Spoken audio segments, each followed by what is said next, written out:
তো শুধু বাবার কাছে এসে এইভাবে কাকুতি অনুকুতি করলে তো আপনাদের সমাধান হবে না, বাবার ইচ্ছা পূরণ করতে হবে। জি বাবা। জি জি। তো আপনারা কি ইচ্ছা পূরণ করতে ইচ্ছুক? কি ইচ্ছা বলেন আপনার?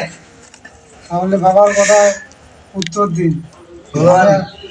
আপনারা একটু ইয়ে করেন যে বাবা আমার একটু পাটা ইয়ে করবেন যে আমি তো আমার তো জীবন শেষ, ইয়ে করে আপনার বাবা আমার তো জীবন বাবা,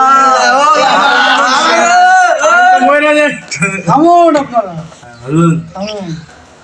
আমি যাকে যাকে প্রশ্ন করবো শেষে উত্তর শুধু তিনি উত্তর দিবেন হুম। ডান দিক থেকে। আপনি বলুন আপনার কি সমস্যা, ডান দিক থেকে। আমার খাইলে ঘুম ধরে না, ঘুমাইলে চোখকে দেই না। আপনার কঠিন সমস্যা করতেছেন আপনি, খাইলে ঘুম ধরবে না, ঘুমাইলে চোখকে দেই না, হাঁটলে রাস্তা কমে না। এটা সবচেয়ে বড় সমস্যা। এই সমস্যার ওষুধ হচ্ছে আপনাকে বাবার প্রতি, পীর বাবার প্রতি অনেকটা আন্তরিক থাকতে হবে। ঠিক আছে বাবা। আর কাকুতি হতে পারে